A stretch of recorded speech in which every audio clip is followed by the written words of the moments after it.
Okay, well, I've got 3 things down, and I should have put safety as Deanna suggested, but I don't have that. My first one is stress reduction. We need radios out there and people talking on radios so that we can coordinate with others and reduce a little bit of our anxiety that there's other people out there, and that leads to collision avoidance. So the coordination is with airborne people as well as people on the ground, just so we all know what we're doing, and obviously that all leads to a much safer environment for everybody.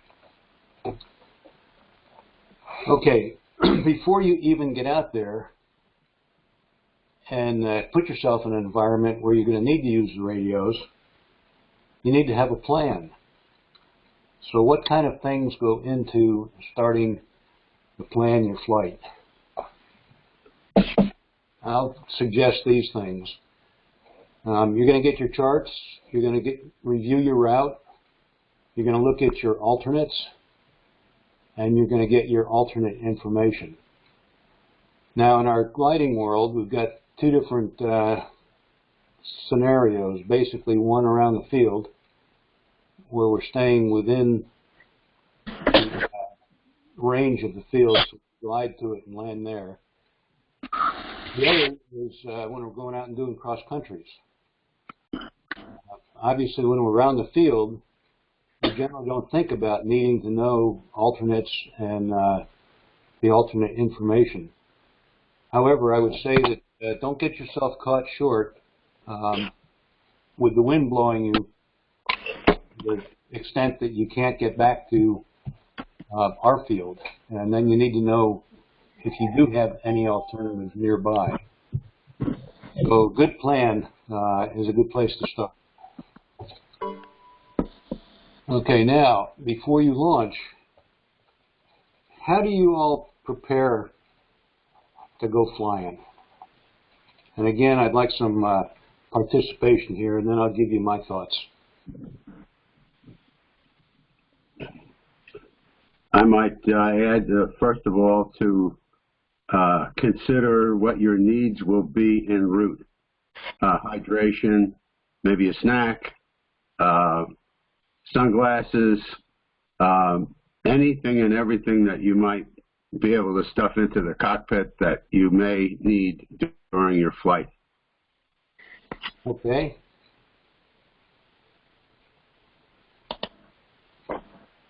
Any other thoughts before you go out there flying?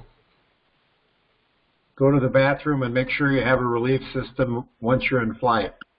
All right, there you go.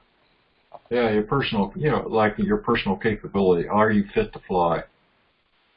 Excellent. Wind direction, weather. Well, this is Mike Nichols speaking. From a radio point of view, what you need to do is make sure your battery works, and then check the radio before you get out in the middle of the runway and start checking it there. That's a good one. Good point. Well, you should check NOTAMs in the areas you're going to be flying. Okay, all part of the plan. So how can you ensure yourself that you get all that done? Well, checklists are the key. And I don't know if everybody has a set of checklists for the various things they're going to do, but I would suggest having a checklist would avoid the guessing that we're... The recording has started. Please announce your account. Guessing that we're got everything covered. So your pre-flight checklists are not the only ones you have. How about before you leave home, when you checking the weather, whatever report cards you need? I suggested one for frequencies here, and I'll give you a sample of that in a second. As Paul suggested, what are your minimums? What are you feeling safe to do? And as we get started in the season and flying again, our minimums may be a whole lot higher than they were when we get to the end of the season and we've been flying all along and we feel a little more confident. So what kind of personal minimums do you think we need to consider?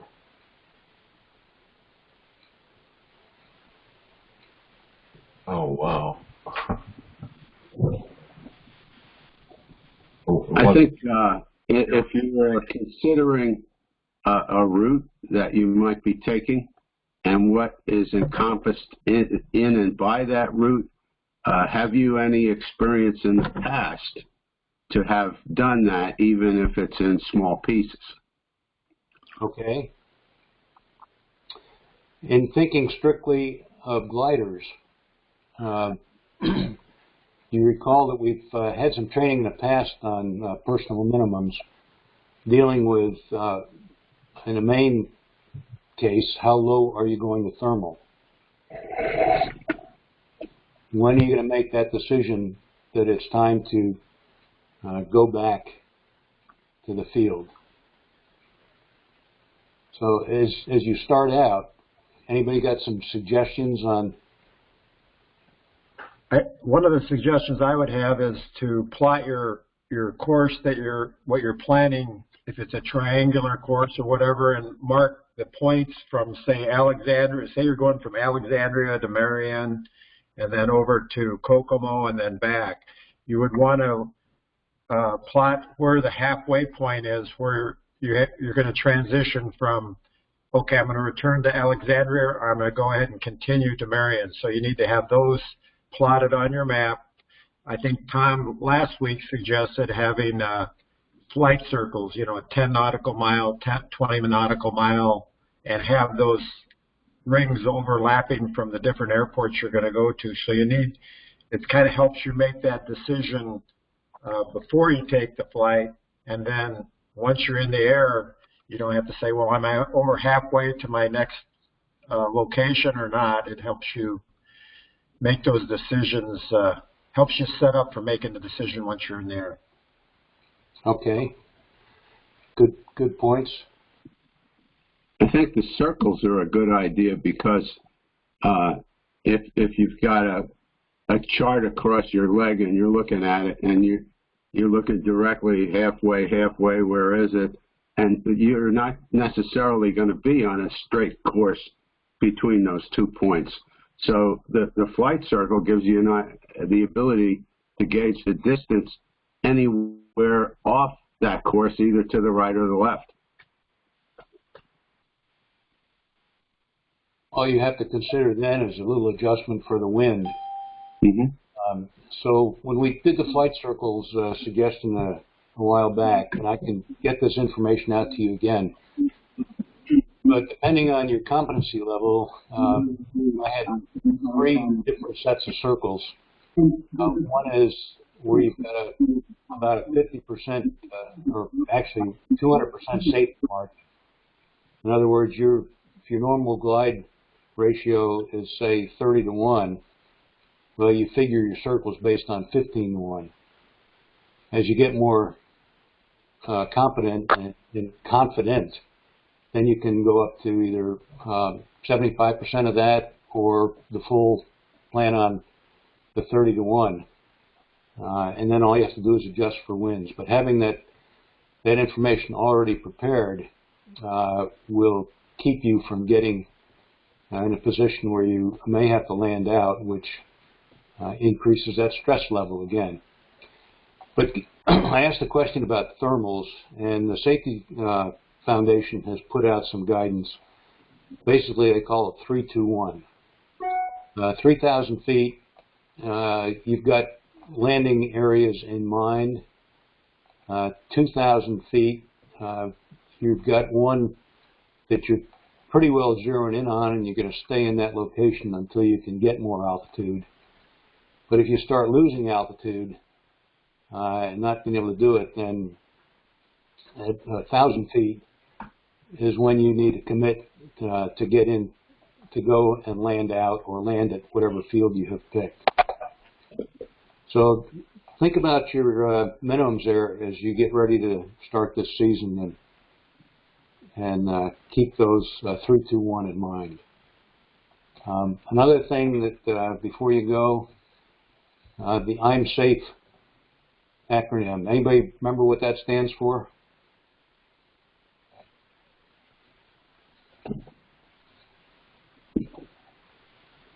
Come on, there's got to be somebody out there who remembers that. God, no. All right, I'll start you off. The I is for illness. All right. M is for medication. Are you taking any meds that might make you sleepy or impact your ability to cognitively manage the flight? The S is stress. We aviators have a great capacity to compartmentalize. We take sometimes our personal lives that have a lot of stress in them, and we say, oh, let's go flying and get away from it all. And then you think totally about flying.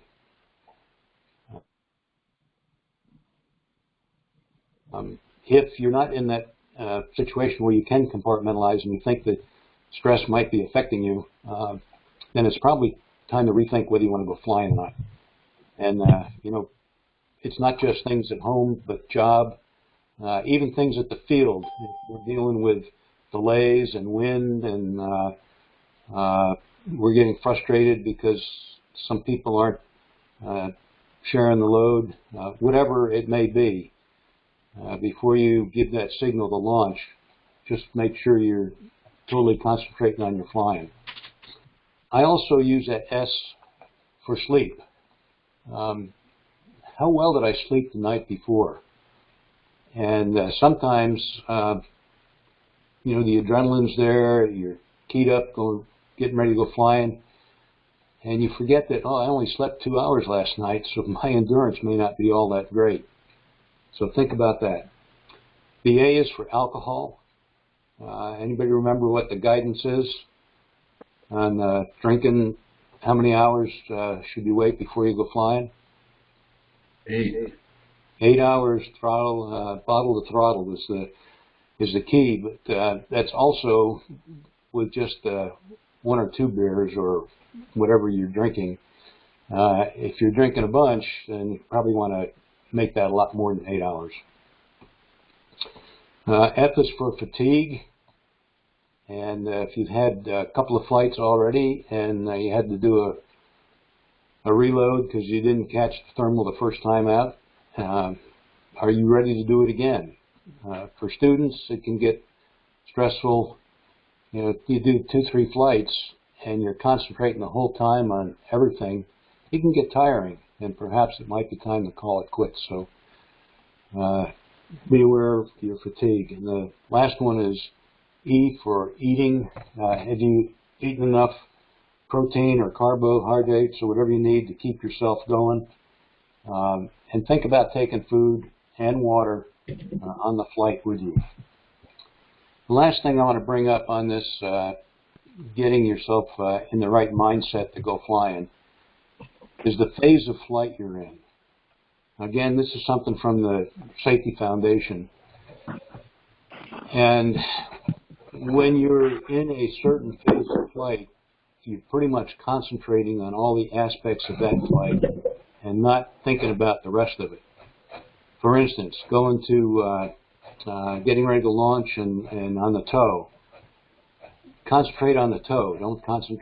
Don't start thinking about the cross country you've got planned or anything else. Just concentrate on that phase. When you're in the actual flight, you're going where you're going, concentrate on meeting the parameters that you've set and considering if you need to alter your flight plan. Probably the key area that's stressed by the Safety Foundation is once you get into the landing phase, then you just need to really commit to that. Whether it's going to be you've reached that 1,000 feet and you've decided it's time to land out or come back to the field. At that point, you begin concentrating on what specifically you need to do in order to achieve a safe landing.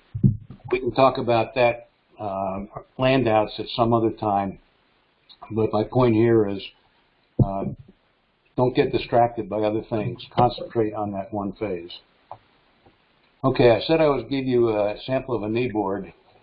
In the pre-flight preparation, this is one that I use. The location across the top lists my alternates, and then the information that is pertinent. This can be used by either a glider pilot or a power plane if you're going somewhere that way, but it's kind of good to have all that at your fingertips. Again, having that organized reduces the stress in the cockpit, and you can concentrate on the flying and not get all uptight about what's going on. Okay, communications. We got kind of a mixed bag of people online right now. Some are very experienced, and some are kind of used to only the conversation, the radio calls that go around our particular airport. I think Rick Burchell's experience that we heard about last week or a couple weeks ago, when he was down at a field in Florida getting his add-on rating for motor glider, or his add-on endorsement. He found himself in an environment where there were a lot of things going on, a lot of people talking, and he was used to only making the limited calls that we make at our field. So there's a fear factor, a lack of confidence factor that I think all of us have experienced at one time or another. And the only way to get through that is to do a few things. First of all, know the terminology. And at the end of this presentation, I'll be giving you a list of resources where you can go, so you know that for sure. But be familiar with the terminology. Know when to talk. We're going to get into that in just a second. And then you can also listen to others while you're on the ground before you ever go. Take your handheld out there and go out to near an airport and put in the tower frequency.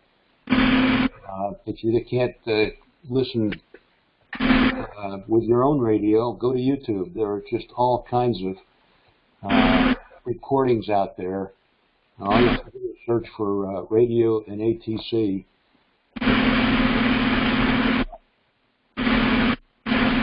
And then the other thing I recommend is practice while you're on the ground.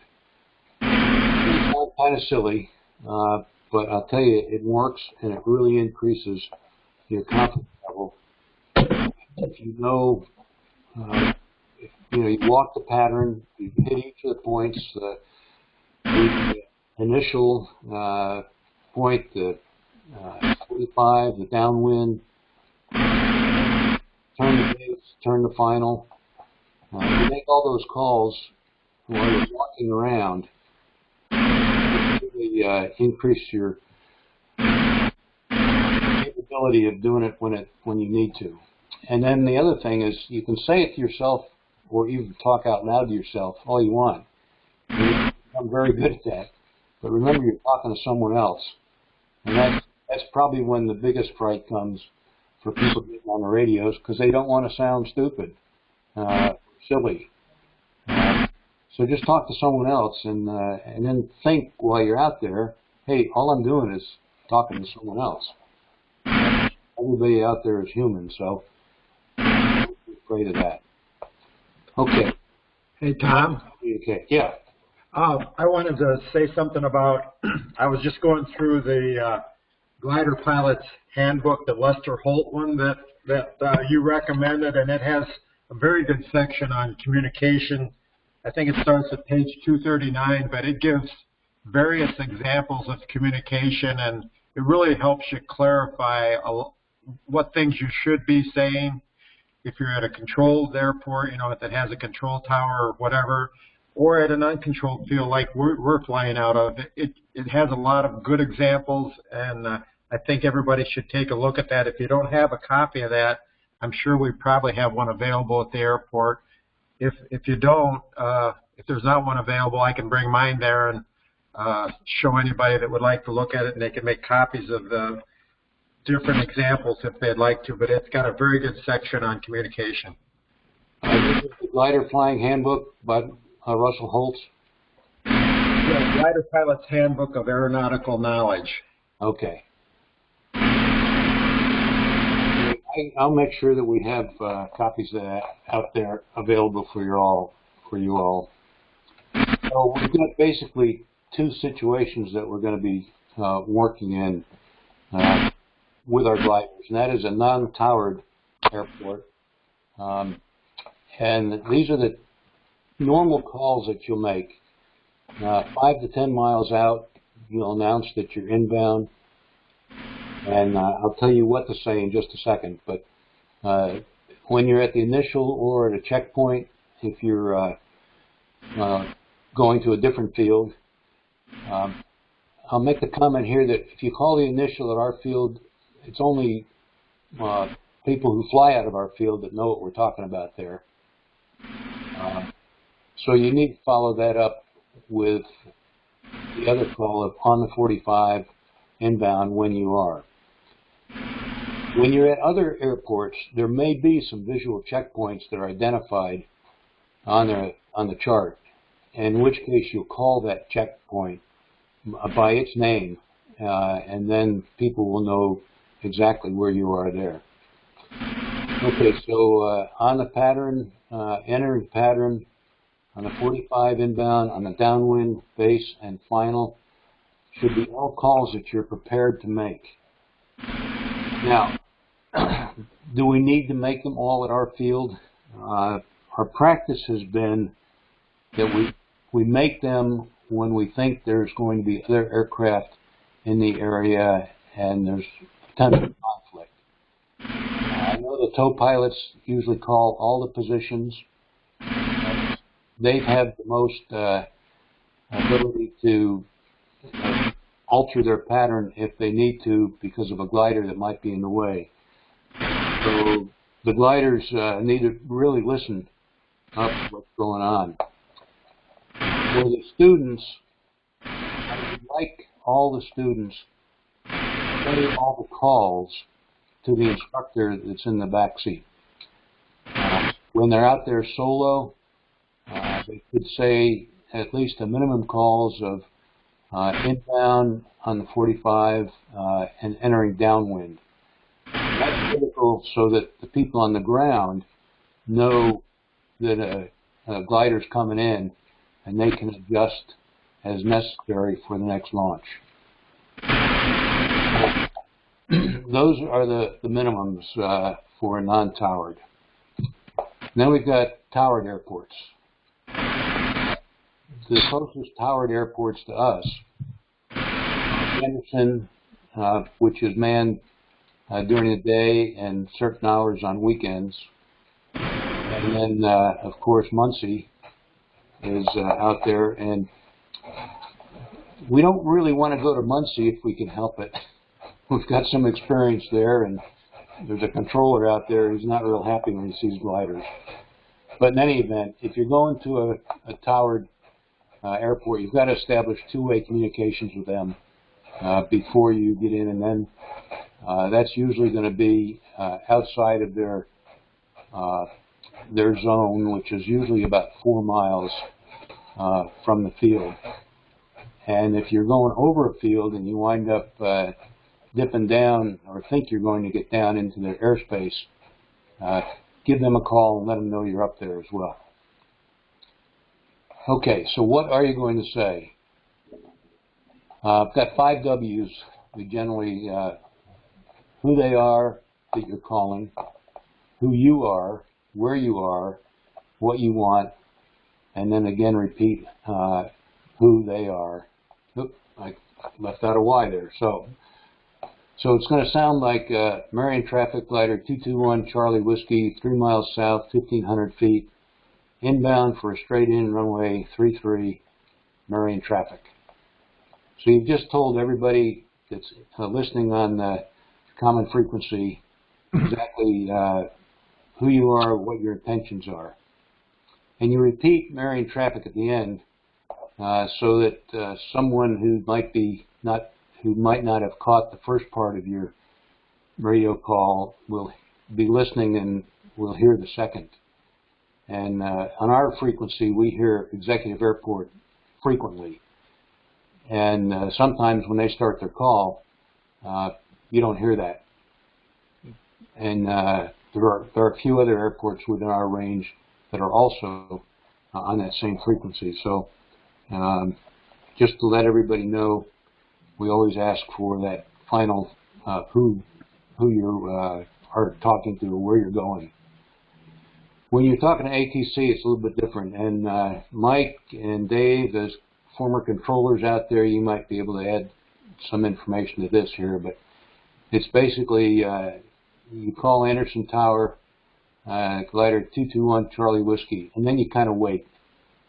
Wait until they acknowledge your call. And then you begin to tell them where you are, what you're doing, what your intention is. And then since you're talking to them, you don't have to repeat their name. But you do need to read back the instructions they may give you. So, Mike, Dave, you got anything to add to that?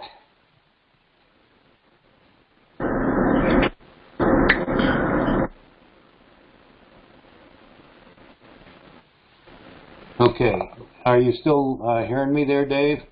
Yeah, I'm here. One of the things that I would say, if you're not sure what to say, just talk to them in plain language. They realize that there's people with different experience levels. You know, you might not have used the radio a lot. You might be a little bit intimidated by it, but you know, try to use the phonetic alphabet as much as possible, and just tell them what your plan is and what you want to do, and listen for their response. They're human just like you, and they're normally pretty understanding. I know we've had some problems with the one controller over at Muncie, but he's there to serve you. You're his customer, so don't be intimidated by him. And if there's a problem, you can give him a call once you get on the ground and find out what the problem is. So, hey, just a question, guys. Here,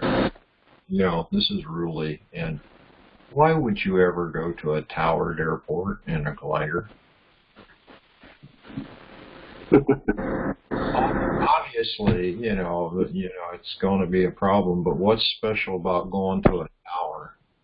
Well, you would never go there intentionally.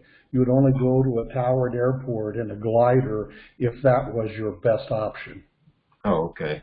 Okay. So I'll give you an example. Last summer, I believe it was, Todd Hurley was flying out of Alexandria, and he was thermaling, and he was heading east, and so he called Muncie Tower to let him know that he was overflying the airport, and everything went fine. He flew past the airport, got out east, and then everything started going south on the thermaling, and so now he's heading back west, trying to make it back to Alexandria, and he's about 4 miles east of Muncie, and he realizes he's not going to be able to make it back to Alexandria, and he called the tower again and said, I'm east of your airport, and I'm not going to be able to make it back to Alexandria. I'm going to need to land at Muncie. So long story short, I went over in the tow plane and picked him up, and he said the controller wasn't too happy with him because he had, you know, corporate aircraft coming in, and that he had to divert because Todd was on the runway until he got the glider moved off to the side. But that's one example of why you would land at a towered airport, because you're thermally, and all of a sudden the thermals go south on you. Yeah. Okay. Well, just wondering, you know. Yeah, there is another example too that hopefully we're going to be able to do this coming year. It's been done in the past, but not very recently, and that is have a day where we fly down to Anderson and coordinate with them so that we can have a tow plane down there, get experience at landing at a different field, and then get towed out and come back to home base here. So yeah. Hopefully we can get something like that going, but Yeah. Those are about the only reasons you want to land at a towered airport. So that possibly could come into your pre-flight planning is just to make sure you don't go anywhere where that has to become an airport of opportunity, or plan your flight so it's that way. Yes, I concur with that. Don't eliminate the possibility that may be your only option, though. So make sure you've got that one covered in your possible alternatives. All right, coming up towards the end here, techniques to make for confident radio calls. First of all, make sure you're on the right frequency. I know I've been on the wrong frequency trying to raise somebody at a time and never got an answer, and kind of gets frustrating the closer you get to the field, and then you check your frequency and figure out, oops, you hit the wrong button. Keep the mic close to your mouth and articulate. We have, in our gliders, had lots of problems with being able to hear people who are talking through the radios on the gliders, and part of that reason is the proximity of the mic to the mouth. It should be within about 4 inches, I think, and it should work okay then. Listen before keying the mic. You don't want to step on somebody else who's talking. So by listening, you kind of get an idea of who's in the air and look for your opportunity to say what you're going to say. Think about what you want to say before you say it. Just kind of run it over in your mind if you need to, even out loud. If you're flying with an instructor and you want to make sure you're saying it right, practice with the instructor before you make that call on the radio to everybody else. Try to avoid making lengthy calls. It's easy to kind of lose your train of thought and begin to say things that perhaps aren't needed out there. So be concise as you can. And then avoid using non-standard radio calls. This is not a CD. We're not talking to our good buddies out there. Sometimes you're going to hear people talking, recognizing somebody else on the radio and say, "Hey, Josh, how you doing?" Try to keep that to a minimum or not at all, preferably. Any other comments that some of you old-timers might want to make on? Well, this is Dan DeWitt. I have a comment on the mics. Okay. We have two different technologies of mics in our glider. We now have in the ASK a boom mic, and 3 to 4 inches from the boom mic is very appropriate. With regards to the Grove, we have a different technology. Your mouth must be within a ½ inch, or it will not pick up your voice. That, I believe, is the root of our communication problems. On the bulletin board, I've put a specification sheet that describes how to use the hand mic in the Grove. So if you're not within a ½ inch, it doesn't. It's a 1940s noise canceling technology is what it is. And if you're not within a ½ inch, you're not transmitting. That's all I have to say about that. Take a look at the specification on the bulletin for the hand mic. I wanted to make a comment on that too. I know that in the past we've had problems with the glider radios. It's really important to check the radios out prior to pulling onto the runway. Get in the glider, call pilot, verify that you can hear, that you have we found a problem last year too where we were going to have the avionics guy come out to check our radios out, and I believe it was Dan, you found that someone had pushed a button on the radio and it wasn't set up correctly, and then we had went all these weeks without being able to hear the glider, and it was because someone had turned the switch the wrong way, and it was on the wrong frequency. So another important thing in communication is using the phonetic alphabet. I've taught my wife the phonetic alphabet, and now it makes it easier to communicate. I mean, I know that sounds pretty basic to use the phonetic alphabet, but I've printed that up. I'll put a copy of it on the bulletin board and just start thinking about, because it clarifies. You know, don't use the 10. You know, police departments use a 10 code system, and they have a different alphabet that they use, but try to use the one that's approved by the FAA. Okay, thanks, Dave. For the final slide here are some resources to go to. Dave mentioned our training manual, and I should have put that in there. But here's some others. The Airman's Information Manual, Sections 2 and Sections 3 as well. Are really good to look at. AOPA. Pardon me, Tom. I don't mean to interrupt, but it took me a while to get this figured out. I want to go back to what talking about the radio stuff and testing the aircraft radio. Okay. The tow plane, if it's not running, the pilot does not have the radio on. At least I don't.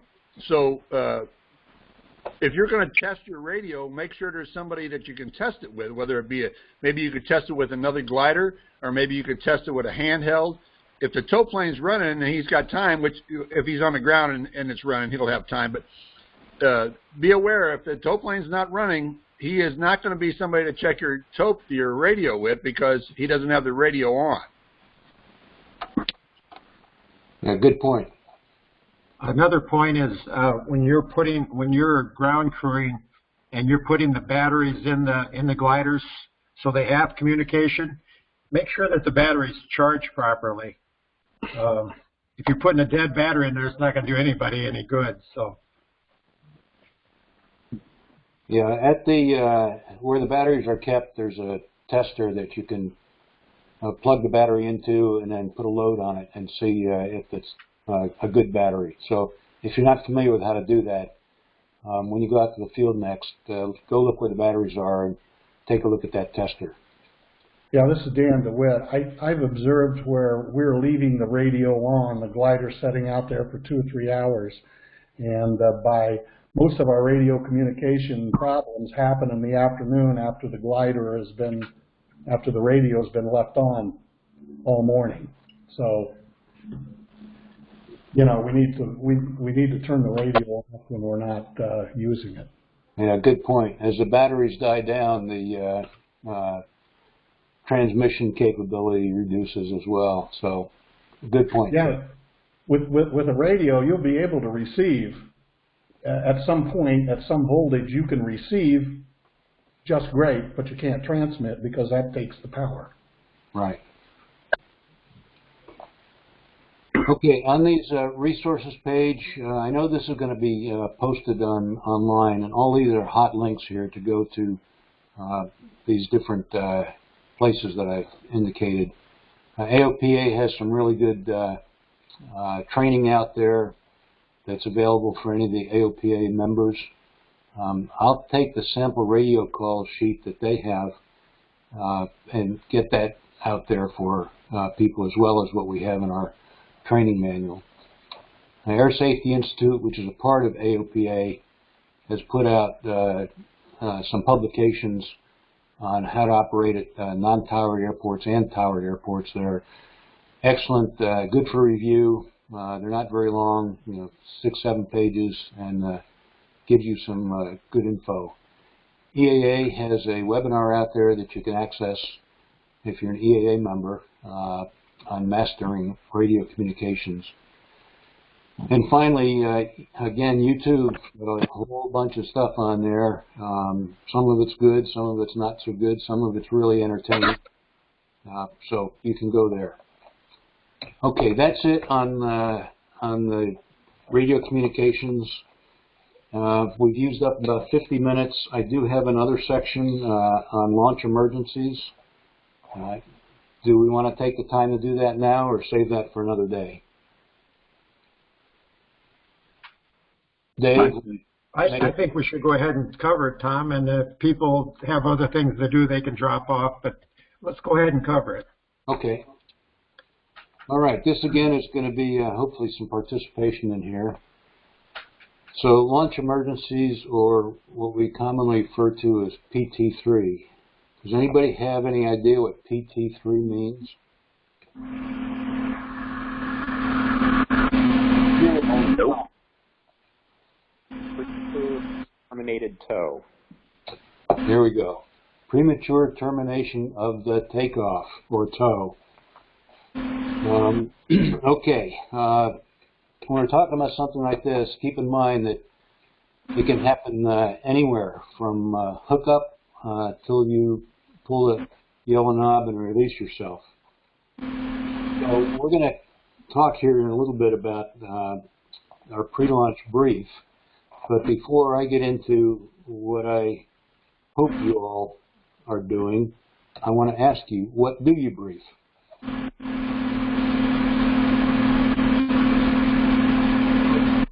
Does anybody have a concise brief that they'd like to give us on we're in the cockpit, we've gone through our checklist, the very last thing?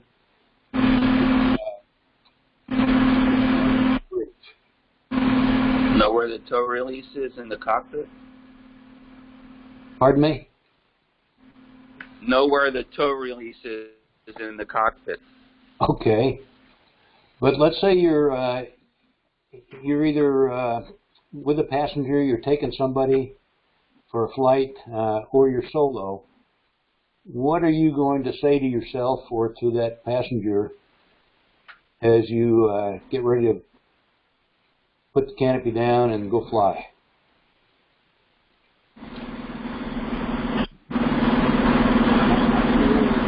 Cockpit.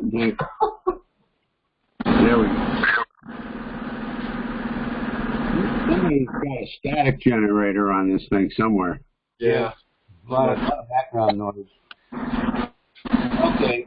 Let me move on then, because there's 4 different things that you should be including in your brief. And the first one is, after you hook up, you're sitting there on the runway, you've hooked up, waiting to go, and something occurs. Either the ground crew tells you to release, or you see that the tow plane just shut himself down. What are you going to do? The next situation is you're on the ground, you started the roll, the line separates, which has happened to me, or the hook pulls out, which happened to me, or your tow plane aborts the takeoff. Those are considerations there. In the air, you're going to do something if you're below a certain altitude, nothing else if you're above that altitude. Hey, Tom. Yeah. Can we have everybody go mute except you? Because who's ever got something that's, losing you 50% of the time. Okay, I think that's the phone that's on the line. Sounds like it might have been muted. So these are the 4 areas that you need to cover, at least for the first time you go flying in the day. If you're doing multiple flights like we instructors do, we don't have to do it every time for the pilot unless something has changed, mainly the wind. You might want to brief it again. Okay, so on the ground, you haven't started, you've started the takeoff, and what kind of possible problems there? I mentioned a few. Tow plane aborts, when you have a line separation. What are you going to do? Guidance is you release, you steer to the right, and the tow plane, if it's flying, is going to keep flying. If it's on the ground, it should go to the left. We're still getting feedback. I can't hear you half the time, Tom. Is it possible that everybody could just mute themselves? Hey, Mike Wheat, I think that may be your phone.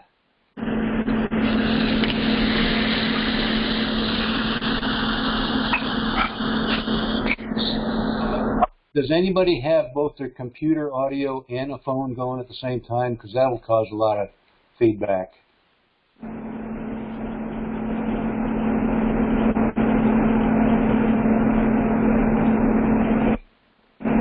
I can't see right now who's muted and who's not, but if there's anybody who's not muted, please do. It looks to me like from my screen I'm getting the feedback from Eric from your cell phone. If you could somehow mute that, Eric.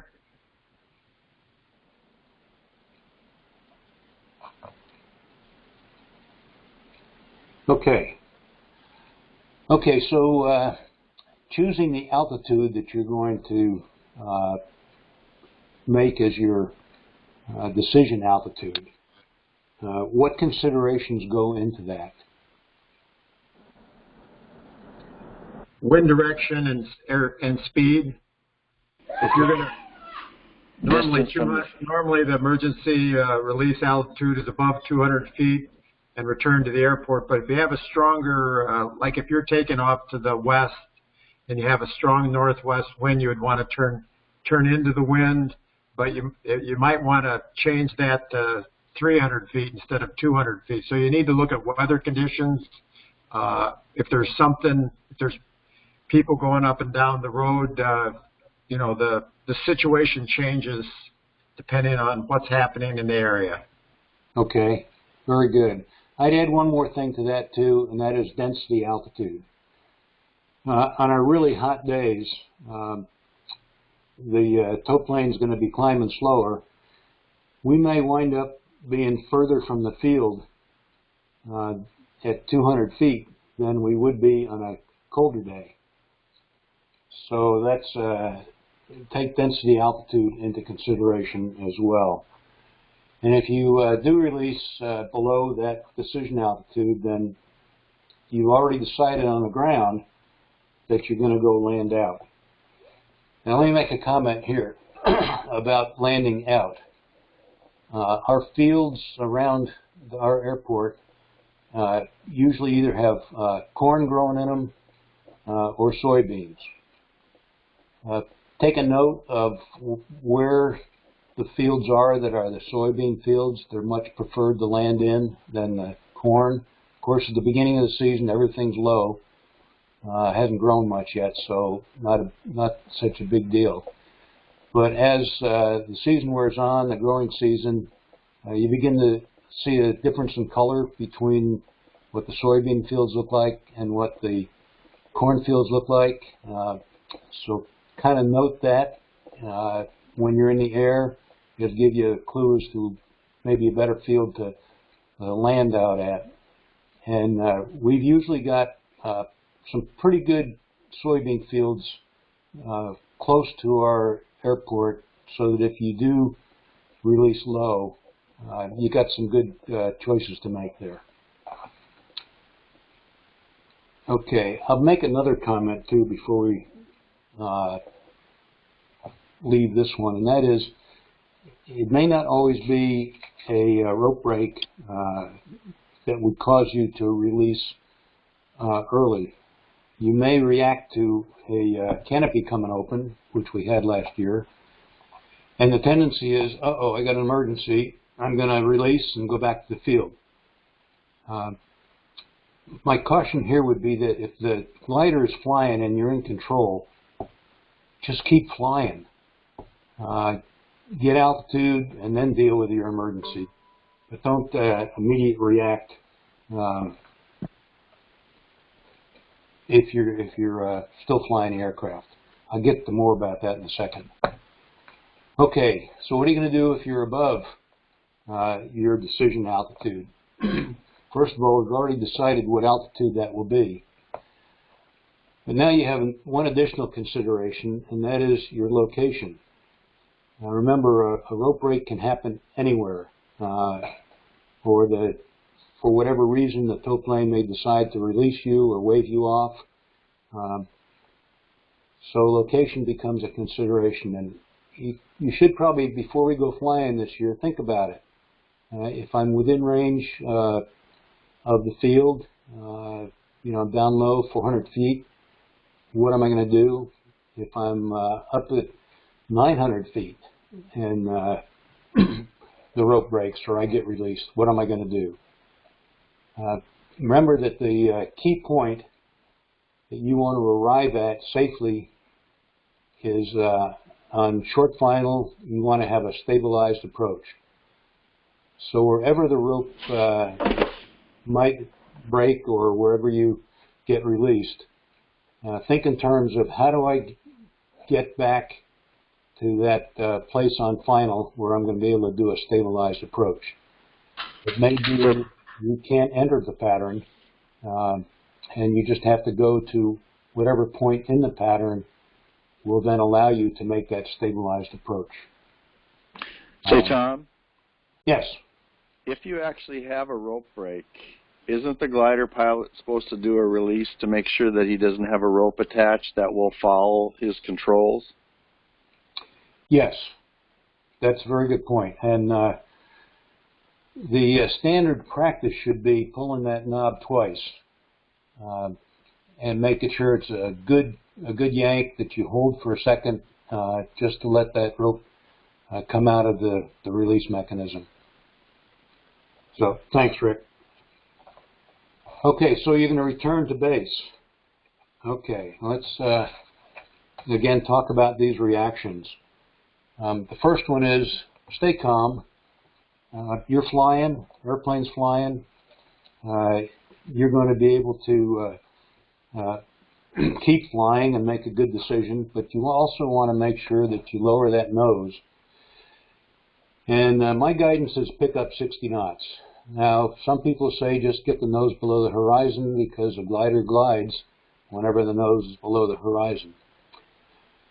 But the reason I say pick up 60 is you can always slow down from that. But if you're on the tow, your nose is high, and you're going to bleed off speed real quick.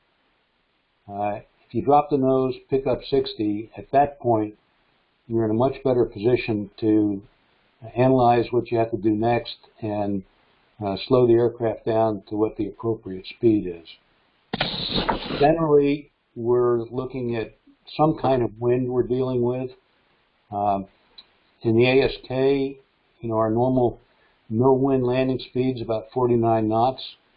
Our guidance has always been to take half the wind speed and half the thrust factor and add that to that 49 knots for your normal, for what you're going to figure on your approach.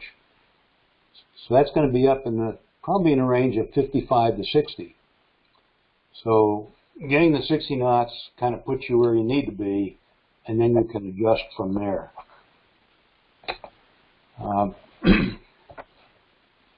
Unless the rope break comes right after liftoff, you're generally going to have time to assess the situation, figure out what the best way to go is. Now, we talked about before considering the wind and the direction and speed and what it's doing to you.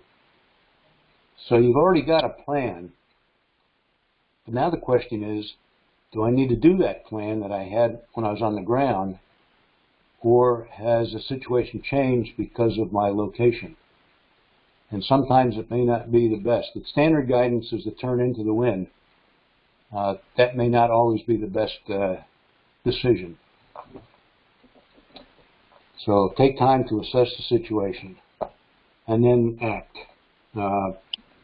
And get to that point on final where you're going to be stabilized. And while you're doing that, communicate. For the benefit of other aircraft in the air, the tow pilot, as well as the folks on the ground who may be concentrating on getting the next glider launched when they need to know that somebody's coming back. Okay. The emergency brief. So what's it going to sound like when you give that brief? The way I do it is if I'm on the ground, I'm going to release if it's before takeoff, and I'm going to clear to the right. If I'm in the air below whatever altitude I've determined, generally, like Dave said, 200 feet, but it may be different. In the air below 200, to land out. Above 200, I'm going to return to base. And I'm going to tell people what's going on.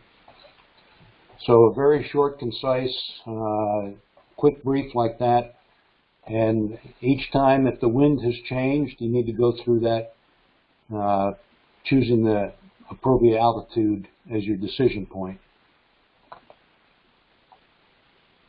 Okay, let's talk about a couple of scenarios now. These are the ones that were on the quiz I sent out.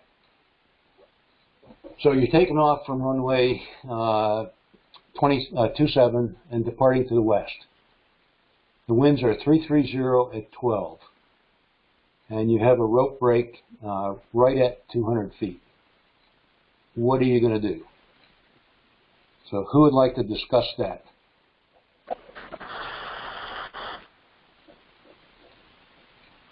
Anybody got an answer? I have an answer. Depending on where you are on the runway, if you're departing to the west, if you're far enough to the west, you would want to turn into the wind, make a right turn. But one of the things you have to take into consideration, we have two big buildings right there at the west end of the field. So turning to the right, you got to be able to turn into the wind and continue your turnaround and come back in and land on runway 9. So depending on how far west you are, the turn to the right into the wind might not be your correct option, depending on where rope break occurs. The example would be the rope break the canopy release we had this last year, where the pilot thought that he was too close to the hangar, so instead of turning to the right, he turned to the left. Well, you have a house to the south side of the runway, and then he had a bean field immediately off the west end of the runway, which would have been perfect if he'd have just continued straight ahead. But he went to the south, and there was a cornfield, and ended up landing in the corn. So you got to be able to make split-second decisions and change your plan. Even though you had a plan before you took off, its conditions might have changed because of where the rope broke. So, okay, 12 knots is a fairly good breeze out there, and like Dave said, if you turn into the wind, it might work out that you've been blown far enough to the south that when you turn around, you'd be lined up with the runway. But depending on where the release occurs, you may have to do a button hook back in there. So, 200 feet, that's right at that decision point, and that may be a tough call to make. Okay, the next scenario is taking off 27, and you're departing to the south. Wait a second, did I get that one wrong? I did. I forgot to change that. You're taking off on runway 09, which is our usual takeoff runway, and you're going to depart to the south. And again, the wind's 030 at 12 knots. So you have a rope break, and now you're at 400 feet. Where are you usually when you hit about 400 feet, and what do you think is the best plan?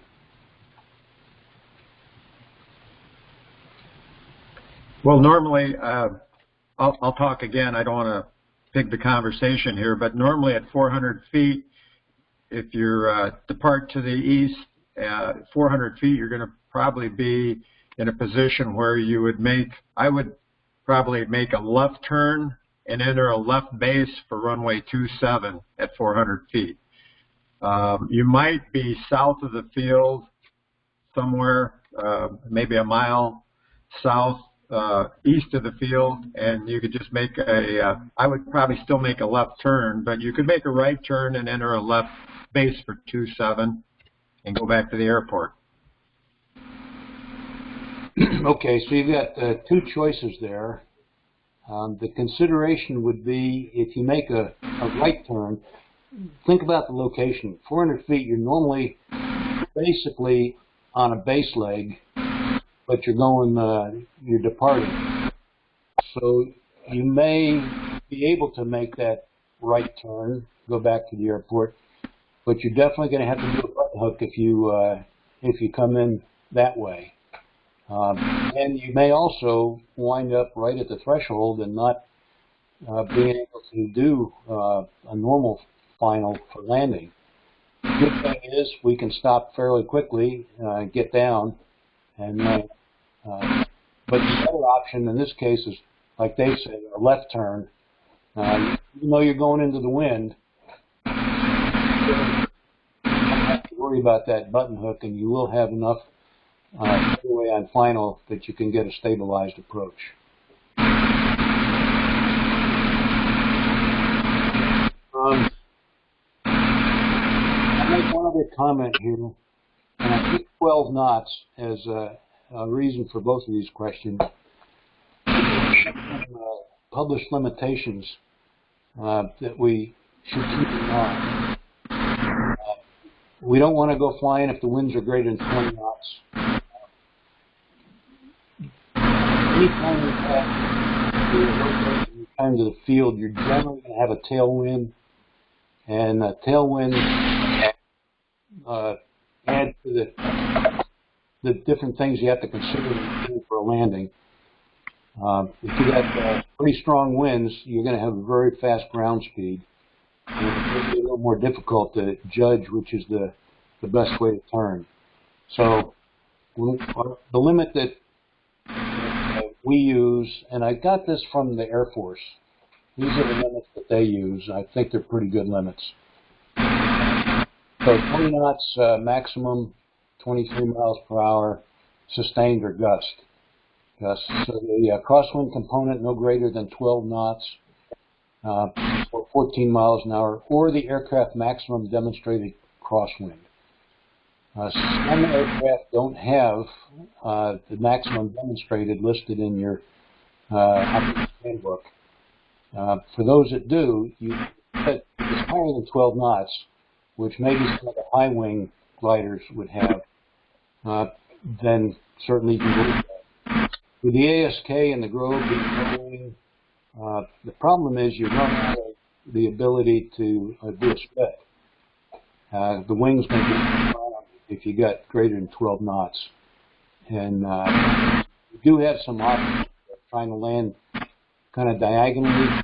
If you get in a situation where the winds are real high, best to avoid that though.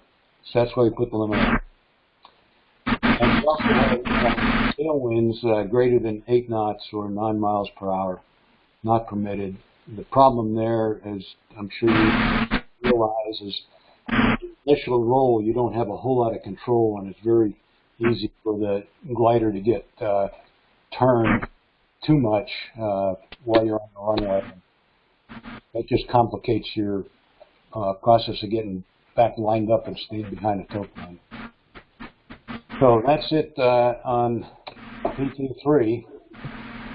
Anybody have any comments they want to make? Go ahead, Jeff. So we'll cover this in the safety meeting.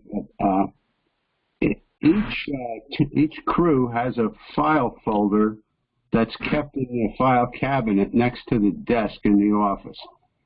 In that file folder, in every one of them, there is a chart that you can calculate the crosswind component from by observing the direction and then getting the speed either by guessing from the SOC or if we've got an anemometer out there that we can get an actual reading from. And then you go on both of those lines and there's your crosswind component. And the crew chief could then determine whether or not it's safe for takeoffs or in the case of an emergency landing, to at least advise the pilot of what the crosswind component is. Yeah, that's good, Jeff. That ties into with each person's personal minimums as well. We talked about minimums in the air, but on the ground taking off, a minimum you might want to consider. Let's talk about reading the windsock. There is a sheet I put up on the bulletin board that talks about how to read the windsock, but basically our sock is 15 knot socks. In other words, if the wind is 15 knots or greater, the sock is going to be straight up. Nothing less than that, you know, the back part of it's driven at a 45-degree angle, you probably have 7 to 8 knots of wind blowing out there. So that's kind of the basics on reading. All right, that's all I've got. Okay, well, thanks everyone for participating. Thanks again, Tom, for your presentation. I think things went pretty well, and we can go ahead and call it quits for today, and see you next Saturday. Okay. All right. Take care, everybody. Right. Thanks again, everybody. Bye.